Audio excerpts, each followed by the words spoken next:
Oke, halo semuanya dan selamat datang kembali di Tanya Seputar Hukum ya. Untuk kali ini saya akan membahas mengenai sebuah putusan ya, putusan yang sudah berkekuatan hukum tetap atau biasa disebut ingkrah. Jadi apa sih putusan yang sudah berkekuatan hukum tetap itu? Contohnya seperti apa? Bila mana seperti apa dan langkah hukumnya seperti apa? Jadi untuk sebuah putusan yang berkekuatan hukum tetap itu langkah hukum yang diambil hanyalah melalui peninjauan kembali ya, baik itu di putusan perdata maupun pidana. Jadi untuk sebuah putusan yang berkekuatan hukum tetap, pihak tersangkanya kalau dipidana sudah dipidana, sudah dijatuhi kurungan, atau pihak yang tergugatnya itu sudah kalah, namun ternyata di kemudian hari ditemukan bukti-bukti yang kalau bukti ini ditunjukkan kepada majelis hakim ketika ini ada diajukan peninjauan kembali, ini bisa merubah putusan yang sebelumnya sudah diputuskan. Kata-katanya sulit ya. Jadi untuk putusan yang berkekuatan hukum tetap itu sudah diatur ya. Ini kalau di perkara pidana yang diatur, kalau di perkara perdata masih belum diatur ya mengenai putusan berkekuatan hukum tetap itu maknanya apa. Kalau di pidana kita ambil di hukum pidana di pasal 2 Undang-Undang Nomor 22 Tahun 2002 ya tentang gerasi yang berbunyi, yang dimaksud dengan putusan pengadilan yang telah memiliki kekuatan hukum tetap yaitu yang pertama, putusan pengadilan tingkat pertama. Tingkat pertama itu adalah pengadilan negeri atau pengadilan agama atau pengadilan tingkat kabupaten, intinya seperti itu, yang memperoleh kekuatan hukum tetap dan ditentukan oleh undang-undang dan tidak diajukan banding. Oke, jadi tidak ada upaya hukum lagi dari pihak tergugat atau pihak apapun, dari pihak manapun ya, tidak ada upaya hukum lagi ke pengadilan tinggi.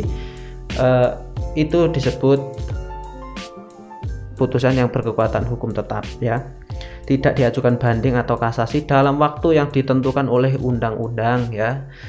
Biasanya kalau di hukum perdata itu ada 14 hari setelah putusan, maka harus disampaikan mau mengajukan banding atau enggak, baik secara lisan atau tidak ya. Jika melampaui hal tersebut maka putusan akan berkekuatan hukum tetap. Oke.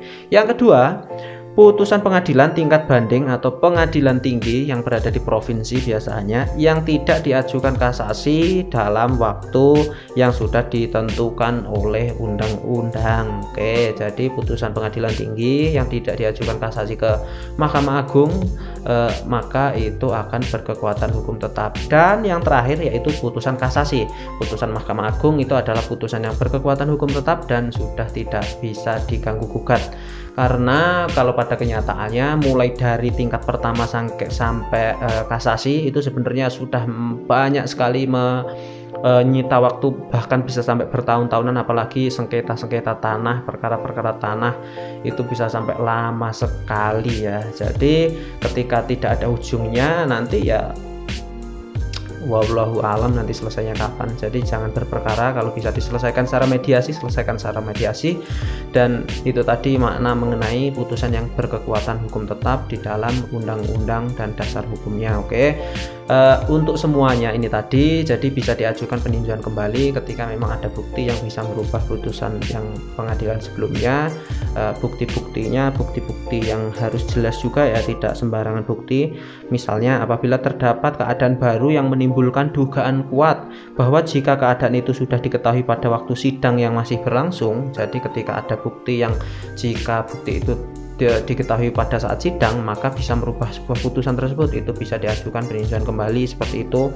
Apabila dalam putusan terdapat pernyataan bahwa suatu telah terbukti akan tetapi hal atau keadaan sebagai dasar alasan putusan yang dinyatakan telah terbukti itu ternyata telah bertentangan dengan yang lainnya, jadi pertimbangan hakimnya bertentangan dengan lainnya, itu bisa diajukan peninjauan kembali. Tapi untuk mengajukan peninjauan kembali harus putusannya bersifat ingkrah dulu atau berkekuatan hukum tetap dulu. Misalnya di pengadilan negeri tidak diajukan banding atau kasasi, ingkrah, sudah tidak ada upaya hukum lagi maka langsung diajukan upaya hukum peninjauan kembali. Seperti itu, ternyata ditemukan bukti-bukti yang baru yang bisa merubah keputusannya. Dan cukup itu aja seperti biasa, semoga bermanfaat dan terima kasih. Dah.